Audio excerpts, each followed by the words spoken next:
looking forward to hear from all of you in our 4 breakout sessions that we're going to be having.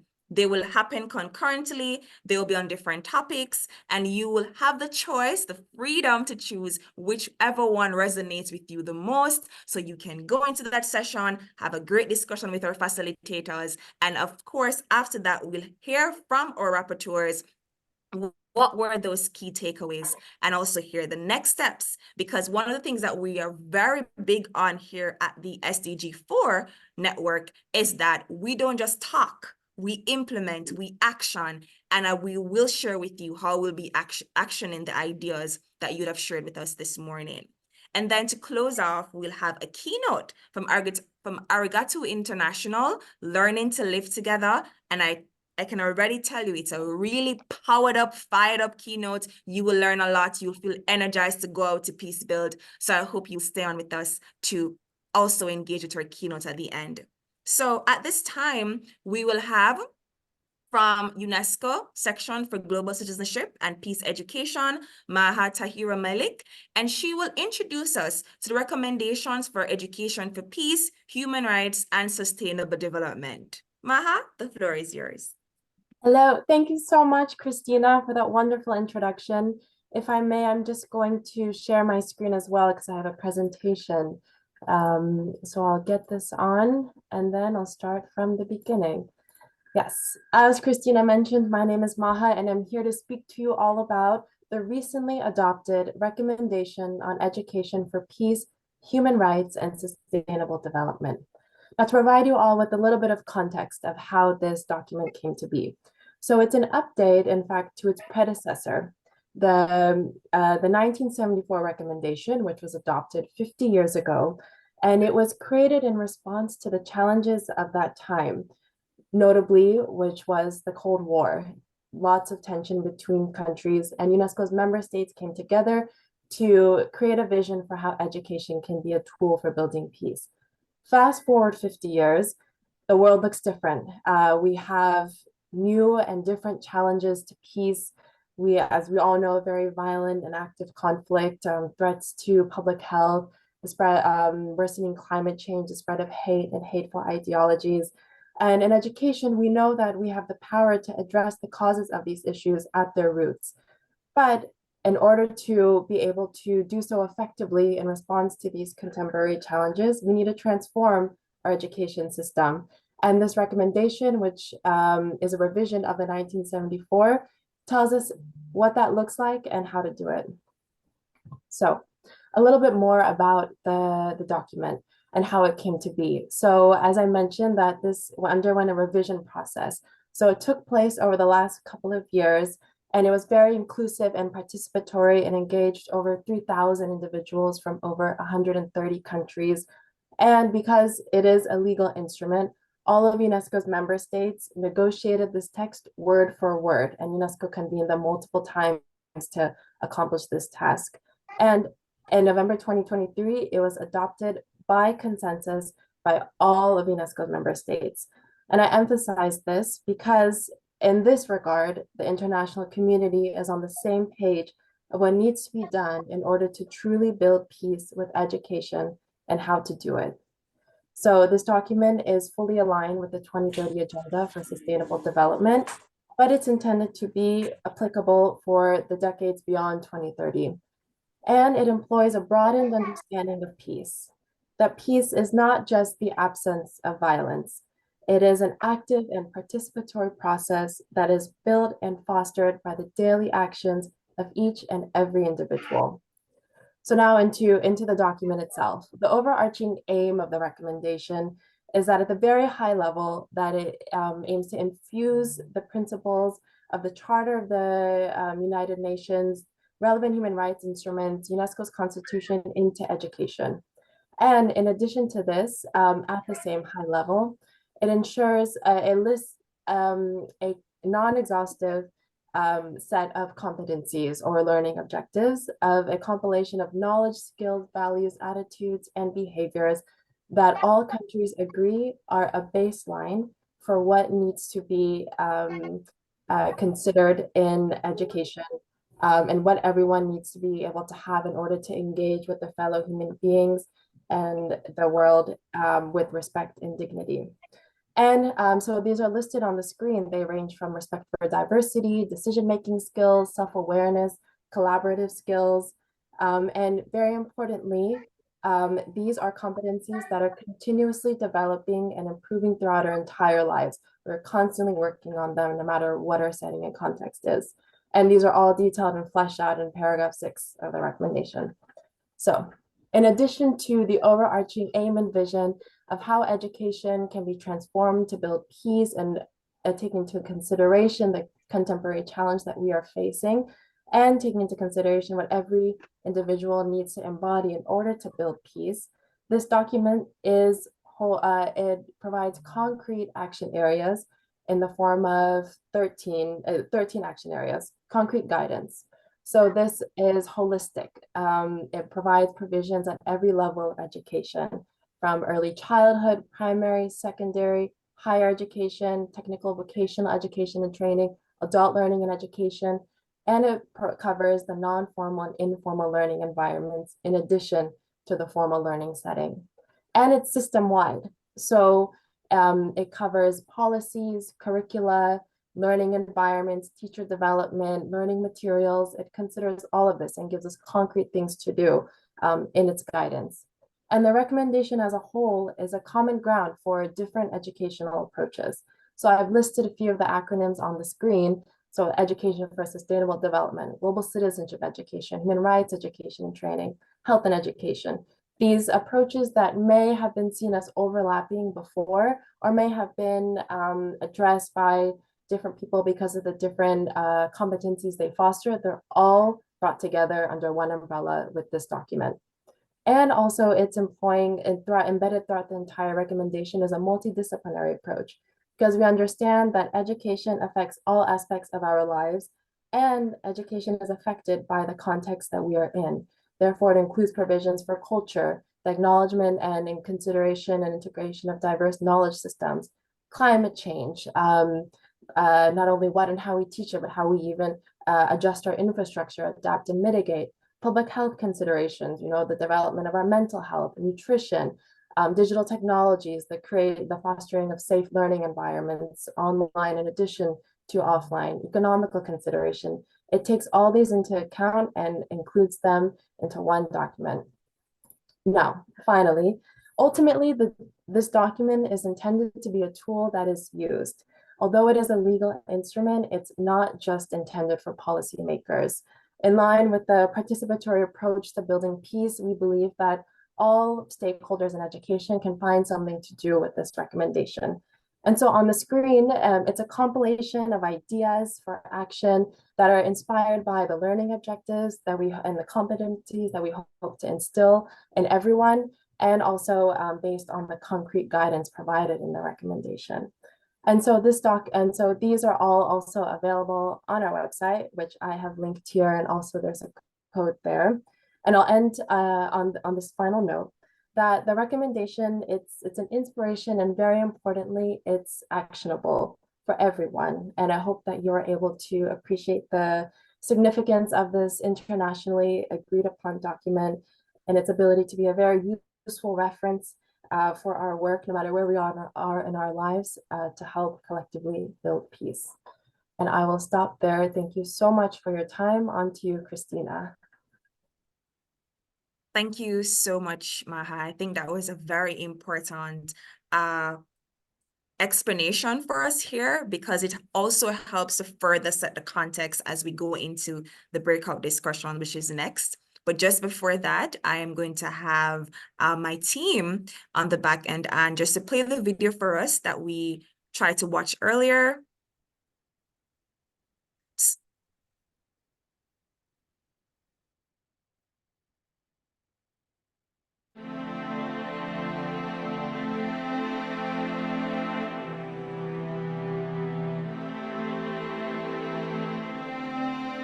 We are witnessing in real time the fragility of our planet and its people. We have a crisis.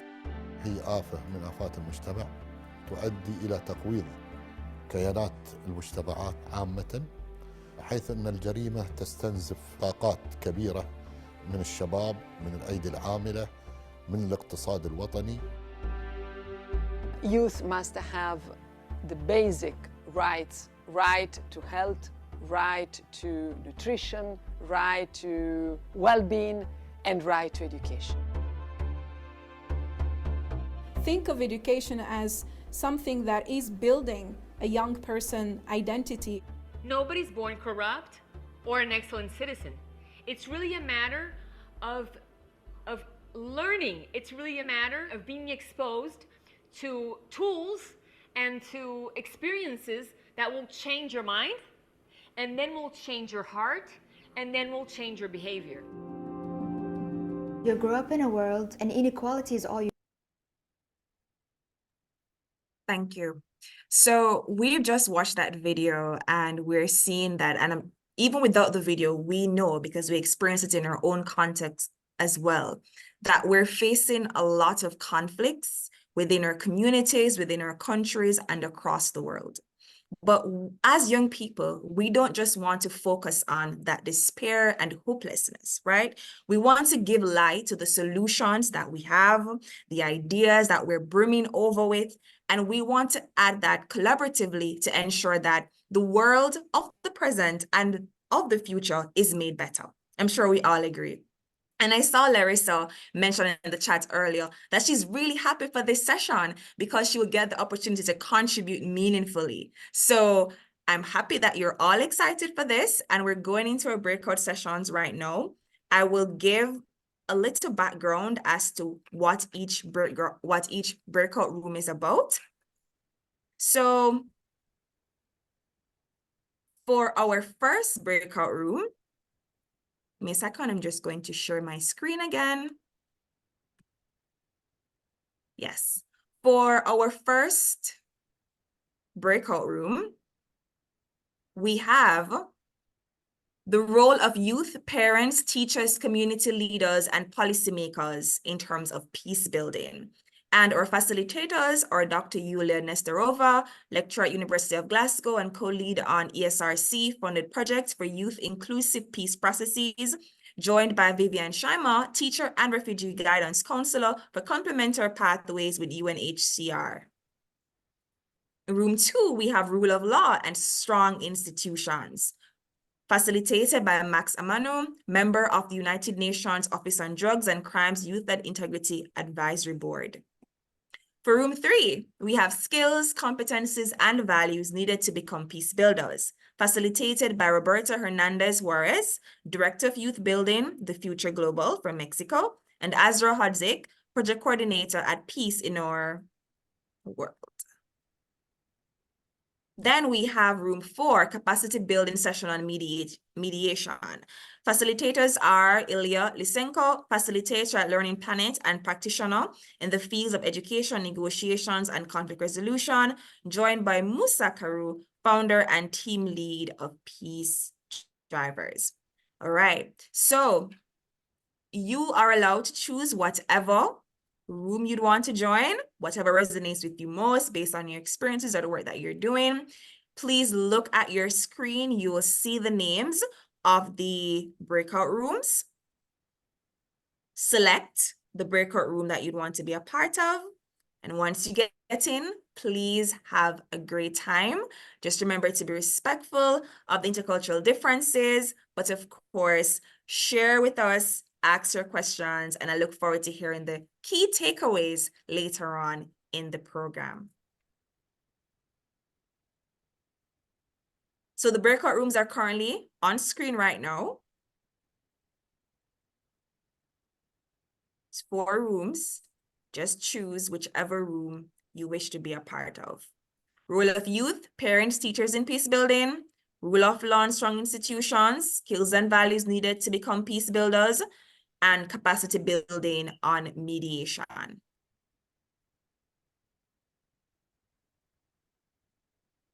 Keep joining, keep joining. There's still a number of us that haven't selected as yet.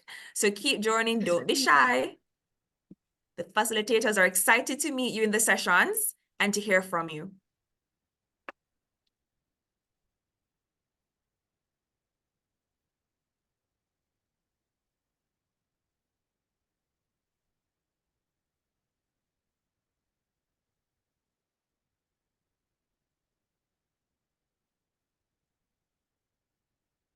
Okay, we still have a few more to select a room. Keep going, keep going.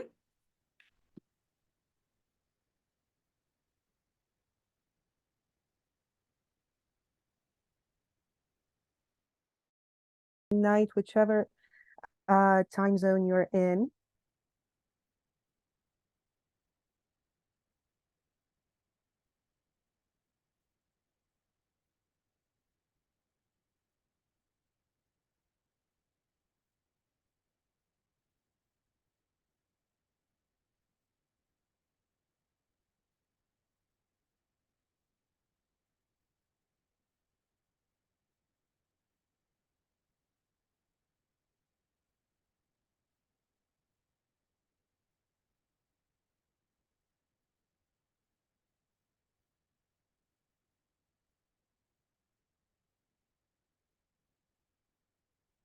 Well, since we do have a little bit of time with you all, I would like to say hello yet again, and I would like to introduce myself and in the next 20-ish minutes or so to speak to you the most as possible. So as Christina said, my name is Azra Hodzic. I come from Bosnia-Herzegovina. I'm 25 years old. And since 2021, I'm very interested in peace building and peace education for first and foremost. Very passionate about building peace and how does peace actually, how can we see peace in our communities and in our countries, mostly because I come from a country that is still carrying wounds of the war, even though the war ended 30 years ago in Bosnia-Herzegovina. But before we go into the entire story about peace building, I would just like to hand it over to my colleague, Roberto, so he could introduce himself as well. Hello, everyone. Good morning. Thank you so much, Asra. Hello, Maria. It's a pleasure to be here with this beautiful session with UNESCO to talk about skill competencies and values need to become peace builders, because this topic is really, really important. As Asra just mentioned, peace building is an everyday task that we have. So we will share a little bit more about that. I'm Roberto Juarez. I'm 25 years old. I'm the founder of Youth Building the Future Global, also part of the SDG for Education Network. And I'm a climate activist, also a researcher on climate and sustainability. And it's a pleasure for me to share this space with you all. Thank you. Thank you so much, Roberto. So we are going to start, and just a little heads up, I'm not going to share any type of presentations. I just want to speak to you, if that's okay, of course. My first question would be, how do you view peace, and how do you view peace education in today's society? Yeah. You can raise your hand, you can, sorry, Roberto, you can raise your hand, you can join the discussion at any point. So I'm sorry, Roberto, please. Yeah, no, also to invite everyone to join the conversation, because this is not just one channel. This we want to hear and also learn from you.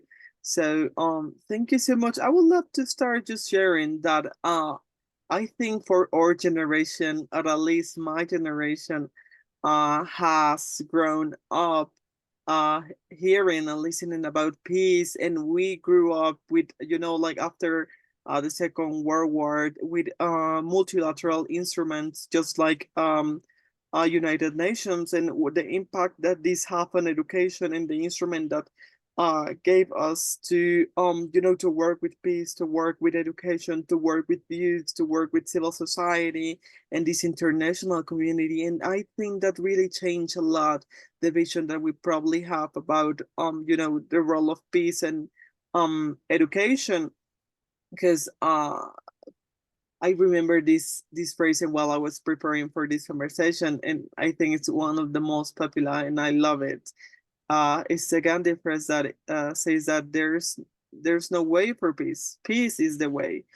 and it really resonates with me, but also it does resonate with that activism and that activist that that little inner activist that is in me and that grew up listening these conversations, these beautiful speeches, but also realizing the situation that we have right now in the world, where multilateralism and this global instrument is always evolving and facing new challenges, just like the conflict in the Middle East and Europe and worldwide.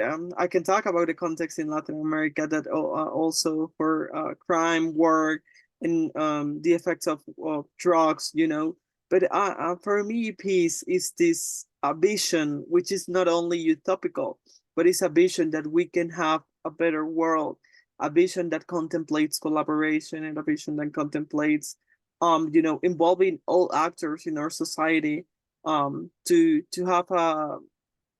have a well state being, not only on democracies but for people, and specifically for the next generations. I think that's how it connects with sustainability, to ensure that peace, which I say is a state that we build every day, it's remains for the next generations, and we can work on this in this state of peace.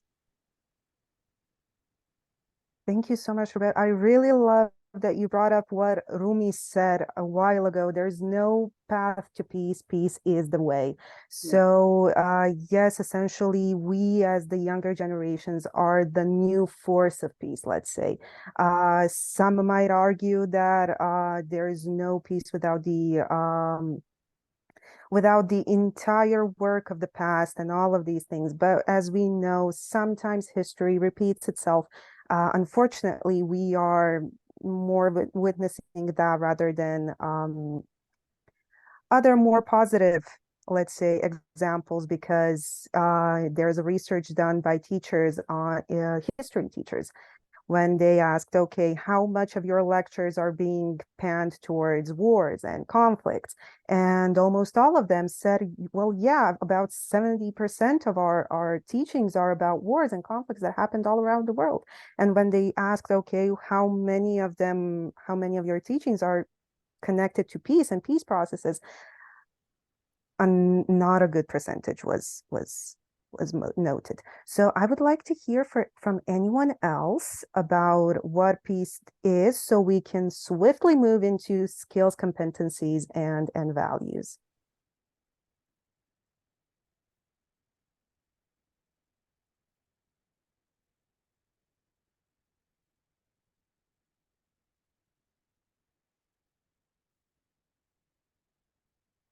If there is no one, my next question would be, what would you like to know about peace? What would you like to have answered? What questions do you have that you want people to, as someone else, what questions do you want to shout from your heart to ask? Okay, you're talking about peace, and peace is something that is not tangible, let's say. What is something that you want to learn about all of this? Do you have any questions?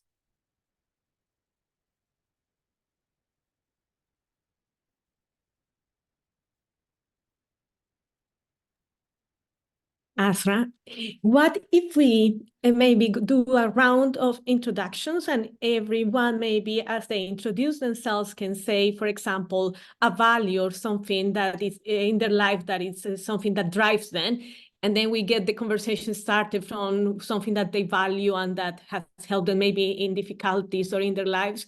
Maybe it breaks the ice a little bit, and then we get to know who is in the room.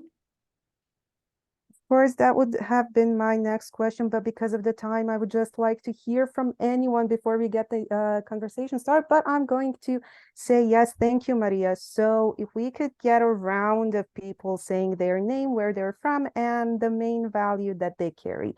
So if anyone wants to start, I'm very happy to hear from you. Well, I can get started. Of course.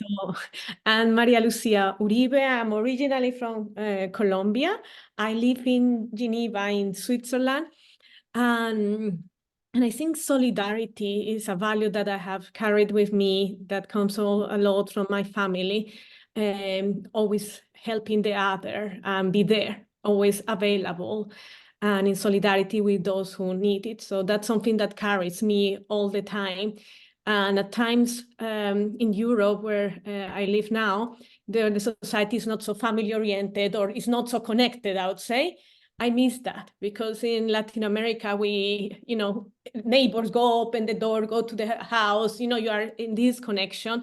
And I think that for me is something that it's very much in who I am and has shaped me. So yeah, over to you. Thank you so much. Thank you so much for sharing that. Anyone next?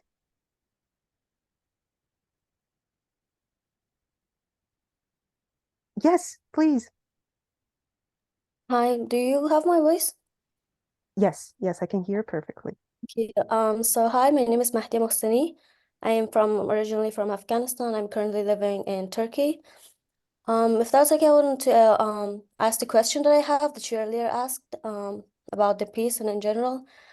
I think coming from a country that has been like dealing with conflict and war for a very, very long time and is still dealing with that, I think as a young person and a girl especially, I think the question that I have about this whole concept of peace building is how we can engage youth in this process of peace building, because as we know, there's mostly governments and policymakers that talks about peace and bringing peace to the community. But I think it's also very important to highlight the voice of youth in a country and what they think and how we can engage them in bringing peace that is actually also affecting them. The peace that we bring is for them, so they are also the ones that are affected by it and face all these challenges. So I think we really need to also listen to the youth in this process and hear them and engage them in this process. And I want to really know about what is the role of young people in this process.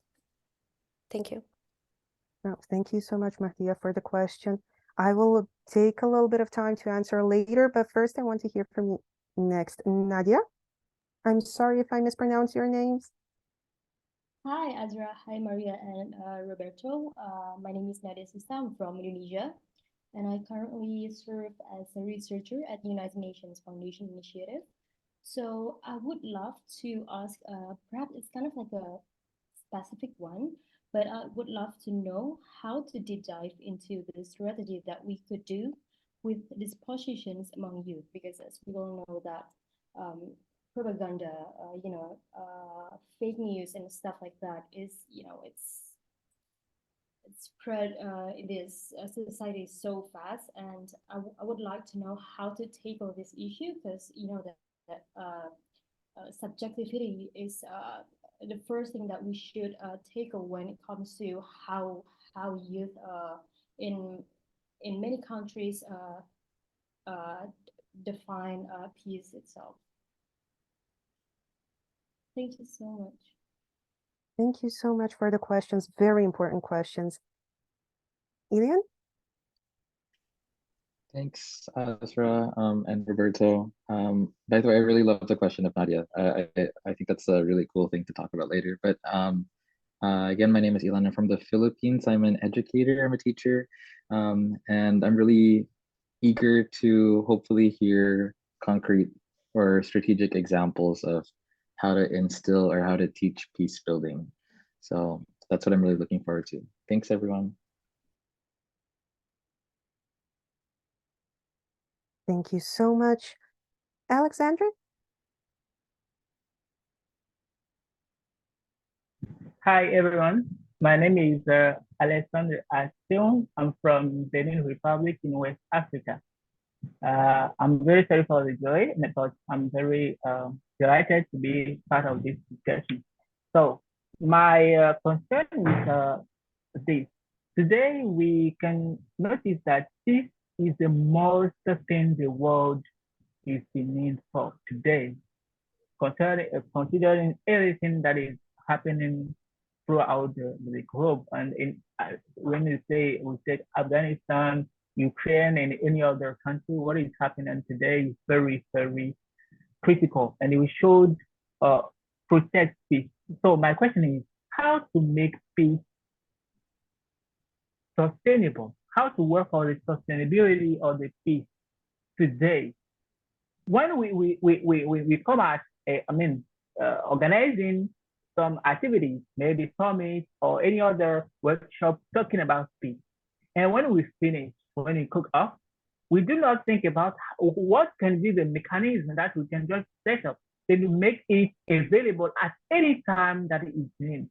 Sometimes we say, okay, everything is going well in the world, but at any click of time, and someone try to face difficulties when we're talking about peace, and we do not really know how to make peace sustainable, how to make it, as when we talk about sustainable development goals today, why can we think about something that can be very practical, then can help everyone to work for peace at any time? That's what we need today, and I'm very shocked when I see everything that is happening in the world, all those things, all the horrible things that you can just sit here and watching the world going on that way. I do not think that that will be the right thing to do. We all have to think about something that will really make peace sustainable for everyone, and at any time we can live and have our mind to another thing. So that is what I really want us to be focused on things. Thank you so much. I have to say that all of your questions are one of the most important questions that have been asked for many years. Because we unfortunately have to close the breakout sessions soon, I will try my best to answer some of the questions that you had. When it comes to what key values, how does a teacher or someone who is an adult, let's say, pan the peace education or the peace themes to the youth, it is something that is up not only to the teacher, who needs to be, as Fabrice, I believe, said, that is someone who has to serve as a guidance counselor, has to be someone who is focused on educating about all of the cultures, about doing a lot when it comes to hate speech and hate crimes, stereotypes and prejudices, because we all know that stereotypes are something that is existing and that is okay, but prejudice is something that can be emotionally painted, let's say in a negative way, is something that we have to strive from. Roberto, yes, please. Yes, I think that also, sorry, the breakout sessions are closing in 1 minute. I will also like to reply a little bit, because I think we have beautiful sessions, and for this session we talk about skills, values to become a peace builder, and I will resume these sessions with global citizenship. That's what the world really needs right now. That's how the youth can lead the next generation of peace builders and achieve the SDGs. And I love this question on how to make peace sustainable, and I love it because we know that conflict not only comes by war, but also conflict comes by nature in different literature, the social compact, but also the conflict that we have right now with nature and climate change, and the effects that it have as secondary effects of migration, loss of biodiversity, extreme weather. These are affecting the the stages of different. Okay. These are affecting the model that we have in the world right now, not only the supply chain, which is economically, this also affects how the world moves, and we can see we can see this through the pandemic and how this affected that. We are not alone, we are a global community, and what happens in one place, what is happening right now in Europe and what's happening in Gaza, it does affect the world, and it does affect the next generation and the vision that we're going to grow with. And that's why it's so important to talk about global citizenship and how to, you know, impact with education, with educators, with children, and how important the role of law and a strong institution it is also. You know, right now there's the major conflict between two countries breaking international relationships is Mexico and Ecuador, and just to share how this also affects people. Those breakout sessions just now. If we enjoyed it, please let me see an emoji in the chat. A smiley face, an excited face, some balloons. If we enjoyed it, yes? All right, so we had 4 breakout sessions just now that looked at the role of youth, parents, teachers in peace building, rule of law and strong institutions, capacity building in mediation, as well as the skills and values needed to become peace builders. And you would have noticed that your facilitators were a blend of experts, whether it be young experts or established professionals. And it goes to show that at the network, we're very big on intergenerational dialogue. So I hope you appreciated that kind of structure. And I also hoped that it inspired you to share your thoughts with us. So we're going to have the key takeaways at this time, and we'll invite the rapporteur from the very first breakouts room, well, room 1, which is on youth, parents, teachers, and community leaders in peace building.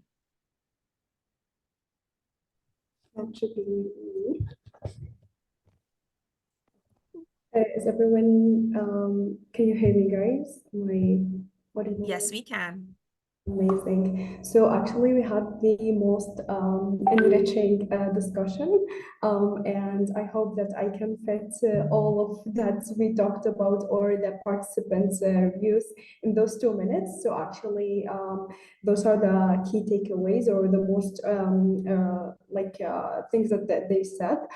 Teachers have the most important role for creating a culture of peace, and also that we need effective coordination between policymakers and collaboration between teachers and, most importantly, youth, and use the brain of youth, because they want to be held accountable, and also to implement and say that it's everyone's responsibility. Also promoting integration skills as human rights, intercultural competencies, morals, empathy, critical thinking, and peaceful living, and that by embedding a curriculum for youth and also by spreading this culture.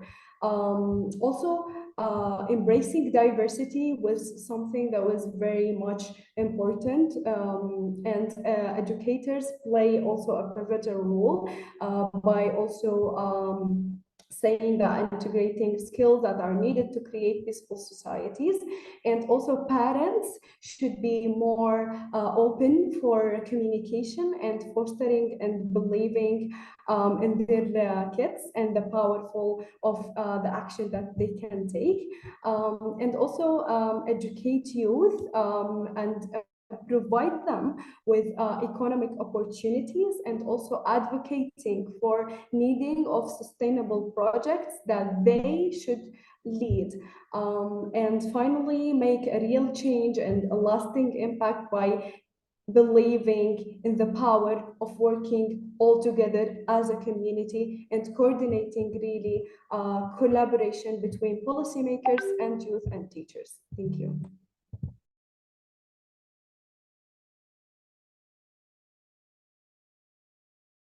Thank you so much, Vivian. And now we'll have from room 2, rule of law and strong institutions. Thank you. From our room, we started with exploring the question of what is really the rule of law itself, and how does it help us advocate for strong institutions. And we learned that rule of law is a system where laws are clear and public and also fair for everyone. And it also leads to accountability itself. And we went ahead also to talk about the benefits of the rule of law itself. And we learned that it goes more beyond this on paper but on real life. For example, it protects our basic human rights and freedoms. And the very important freedom today is to speak freely and to be educated and to live in a safe environment. Like you've heard from the beginning, that there are so many conflicts going on, over 110. And so that means it's important that we live in a safe environment. And we also learned that the rule of law helps us predict how to act in various situations. So for example, we already can foresee the consequences of our actions, and that can help us make better decisions going forward. And on the question of example of how we can use the rule of law to advocate for better institutions, education came strongly, and education of young people worldwide as a means of strengthening their capacity to deal with the global challenges. But also we learned that from the audience that the rule of law should be in a way that it does not allow laws that already put others above the law from the onset of the law itself, that everyone should be treated equally, and the law should be able to be that unified platform where all are accountable, from governments, international civil servants, citizens, and all are applied equally to everyone. And we had an important debate on how can you be able to advocate for peace peacefully when you are occupied and you don't have the means to do it peacefully. So that was an interesting question that I like to actually extend to the audience to think upon as we move forward. Thank you. Thank you. An important point there for us to consider, Max, from your room. Room 3, skills, competencies, and values needed to become peace builders. Yeah, thank you so much to everyone who joined the session.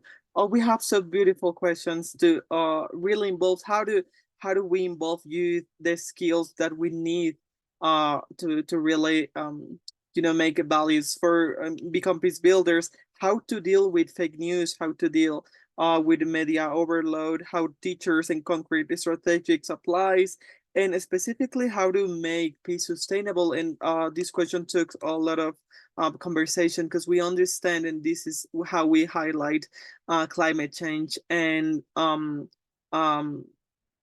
sustainability also in citizenship, global citizenship, as an important role for our generation to become peace builders and have this communication, because we are all peace builders. Either we are LGBTQ community, either we are in a conflict zone, either we are migrants, or we are descendant from a conflict. We can still work towards peace, because peace is in the state that we build every day.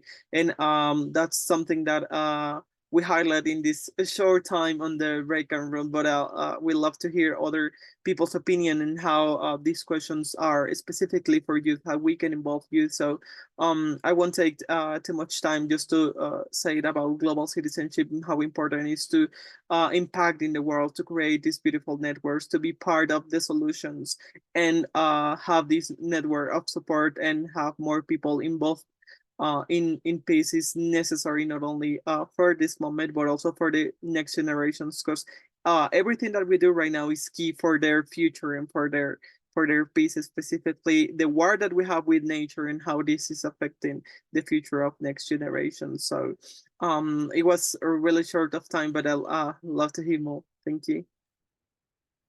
Thank you, Jesus. And for our final room, room 4, capacity building session on mediation. Thank you very much, Christina.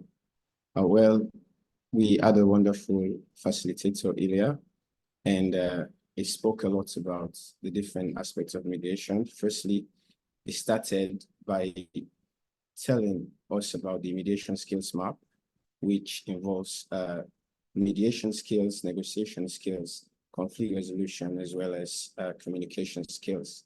And he delved further by explaining that mediation serves as an efficient method for resolving conflicts, mainly because it speeds the resolution process compared to traditional legal approaches.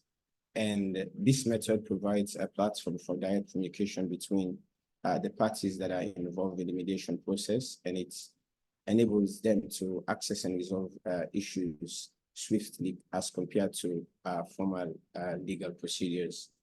And he also mentioned another advantage of mediation, which is the cost effectiveness of it, because it typically incurs lower cost than prolonged litigations, and it helps to resolve disputes faster. And one important key takeaway is that he mentioned about the importance of positions versus interest, as we need to understand the underlying interest, and he gave an example by using an iceberg.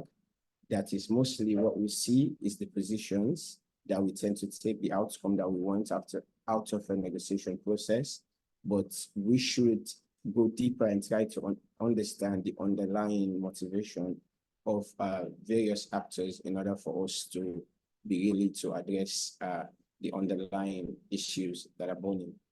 And he also mentioned that mediation can also enhance communication and active listening. And this can be focused on 4 key areas, which is the head, the heart, the stomach, and the feet. And the framework he used is to encourage parties to express their true needs and concerns in order to understand and create a deeper understanding between the parties involved, because communication is essential for achieving resolutions that are not only acceptable to all parties, but are also longer lasting. So one of the key benefits that he also mentioned is the importance of a collaborative approach, because mostly mediation places control over the outcome, and it directly places it on the hands of the disputing parties and not the mediator itself. So this aspect of mediation empowers the parties to negotiate and agree on solutions that best meet their individual needs and interests, leading to more personalized and agreeable solutions. So those are some of the key takeaways from our breakout session. Thank you so much, Musa, and thank you to all the rapporteurs and the facilitators for the breakout sessions. I saw the reactions in the chat. I saw that everyone felt really engaged. Yes, the time was short, but you know what? The Youth and Student Network will continue to work on creating more spaces like this for you to be engaged meaningfully. And I'm really happy that we used the terminology Dare Ale Luce, which means bringing to light, because I think that's what we did here today. We brought to light your insights, your perspectives, your experiences, and how we can further build peace in our communities, our countries, and our world.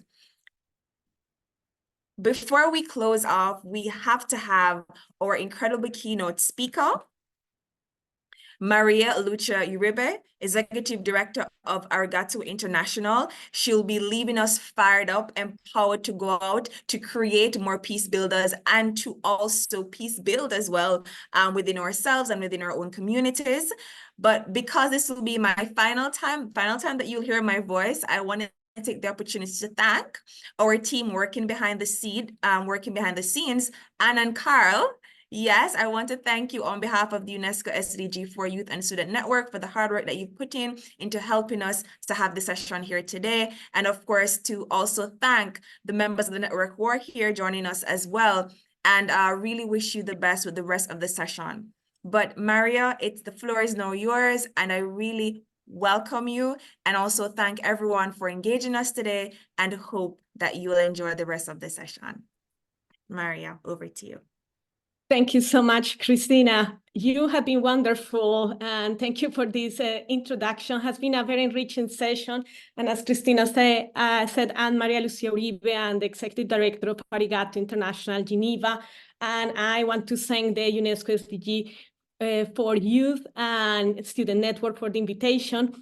I joined the group on values, and we had a very interesting discussion. There were 3 questions that the participants raised: how to engage youth in peace building, how to teach peace building, and how to make peace sustainable. And I hope that throughout my presentation, I can also respond to some of the things. The webinar today is of critical importance because it speaks of the need to think differently regarding the type of education needed for building more peaceful and inclusive societies, the role that young people play, how we can build more societies that are just, equitable, that people can live in solidarity with one another. And this requires that we are called to reimagine education and to affirm the critical role that children and young people play in it. And I like the aspect of bringing light, because as young people, I think today we have a different role. You have a different role, and including myself as a youth, but I have passed that. But there is this critical role that it goes beyond participation. It goes beyond that others listen to you, but that you take the space, that you empower yourself and you find this power within to help and contribute to make changes in your societies. We live in an increasingly globalized world where the potential for learning and collaboration around issues of common concern and interest among people of different cultures, beliefs, is enormous. And yet we live in a world that is increasingly in the grip of fundamentalism, extremism, negative stereotypes, and fear of the other, violence and distrust. And we have been talking about this during our discussions. We are seeing in current events on the world, intergroup tensions indicators increasing, a world where children grow up without appreciation of the other, where education systems tend to compartmentalize children in learning spaces according to socioeconomic class, religion, gender, learning abilities, and others.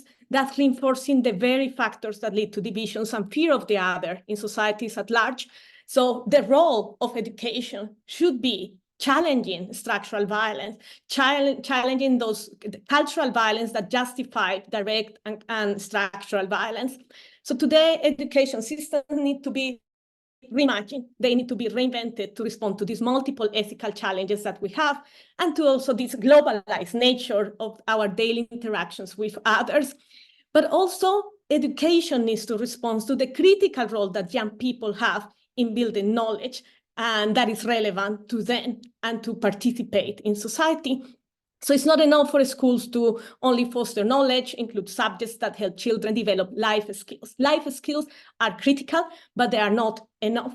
We need schools, learning spaces to be grounded in an ethical perspective of society. Schools, education need to be part of the society, need to respond to what is happening there. And where schools understand themselves as part of the community and as key actors in fostering social cohesion. So it's not enough to have principles that got education, content, and management that is relevant. We need to be sensitive to cultural and religious differences. We need the spaces that are safe for children and young people to strengthen their sense of belonging. There's inclusive identities that allow them to become who they want to become, to connect with others, and to transform themselves and the world around them. That is where education needs to play a role. Let you be who you want to be and who you want to become. And that will help you to connect with others and to transform communities.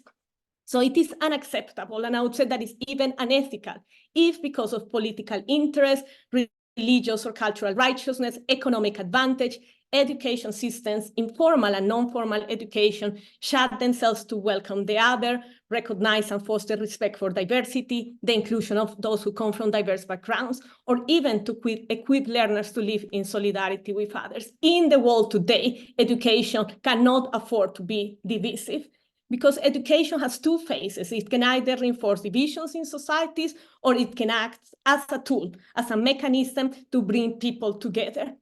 So ethics education, which is the topic that I work closely in my organization, does exactly that. It fosters in children and young people self-knowledge, strengthens their self-esteem, their self-awareness. It helps them to explore and identify and make sense of who they are, of their emotions, of their relationship with others.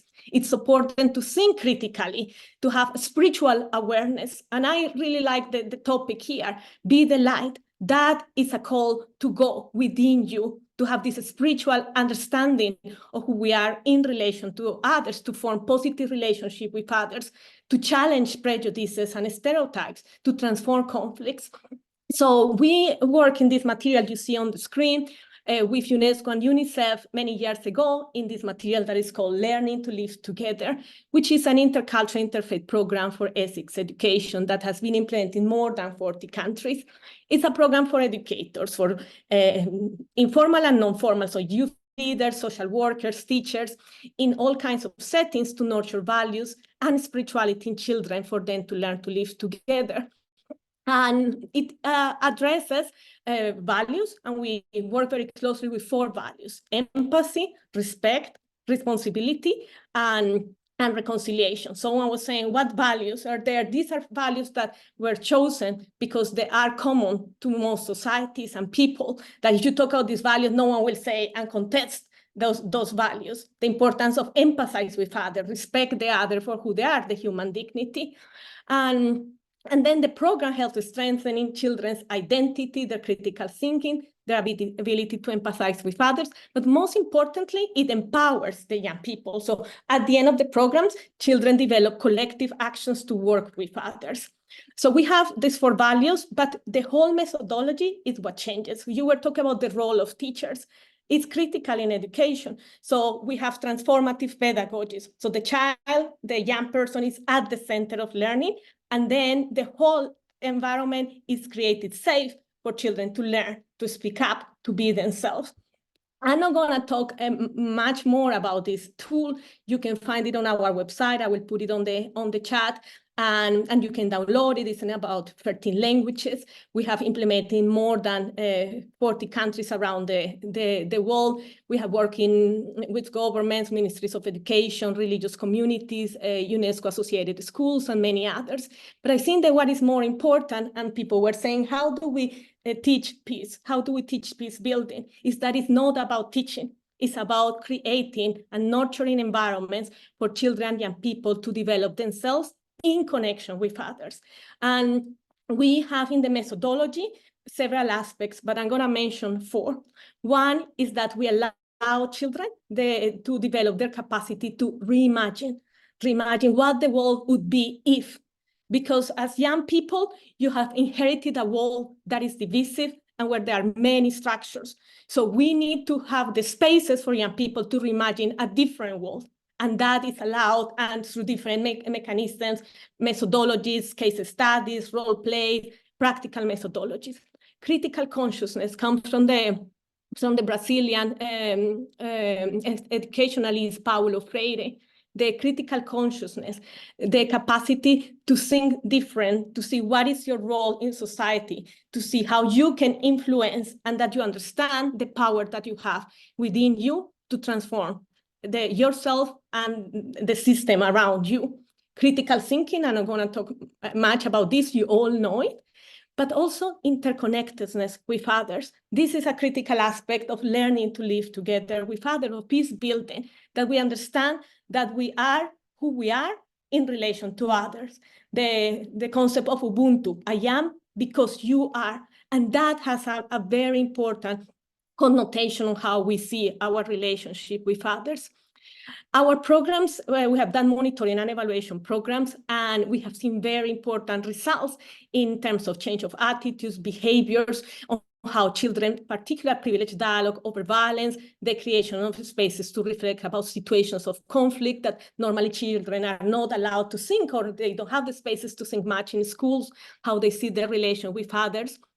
And we have seen also how it reduces prejudices among children against people who are different from them, their cultural beliefs. We have also seen increased children's capacity to deal with conflict in non-violent ways, propose solutions, and that affect their communities, but also children's relationship with others, decreasing conflict levels, and better coexistence in the classroom, principally.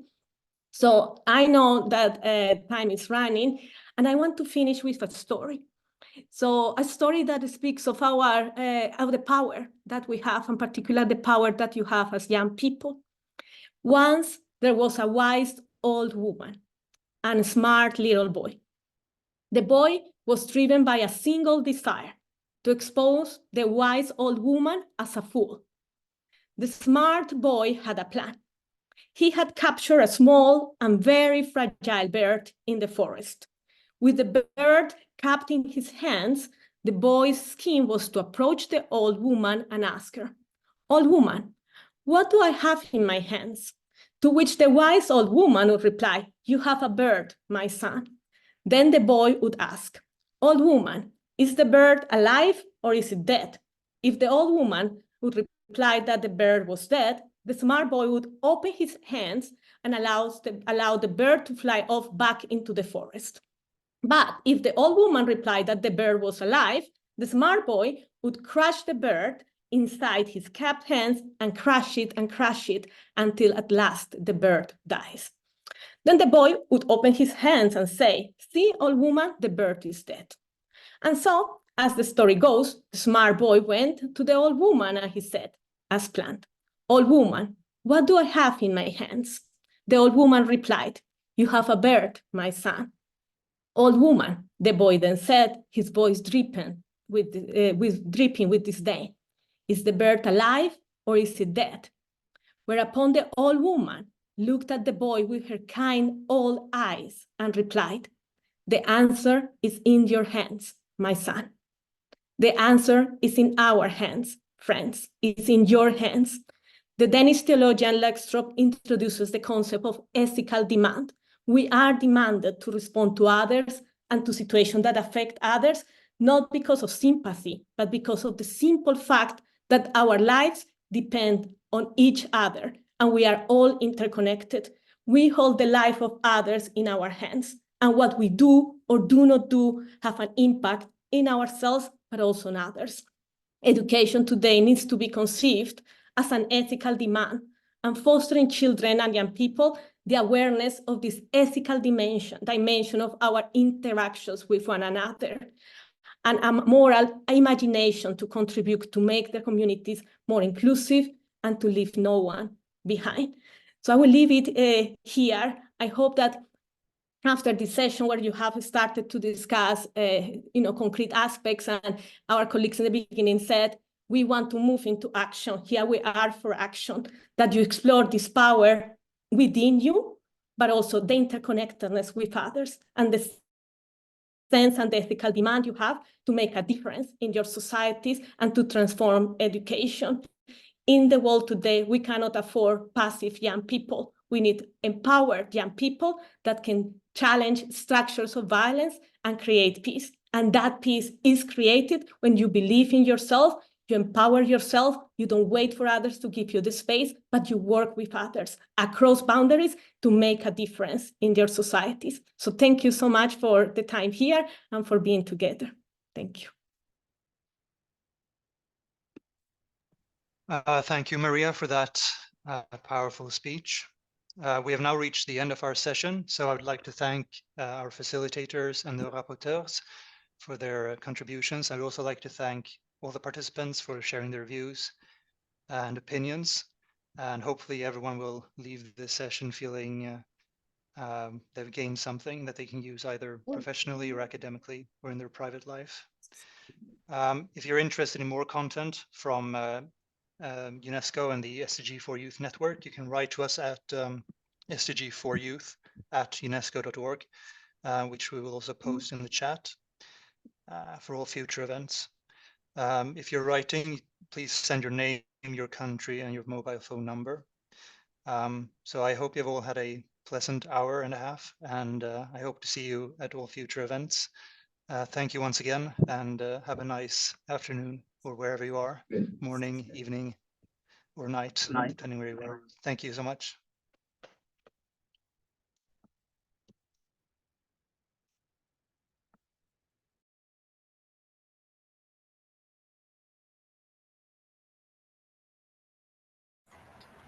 Thank you so much. Bye-bye.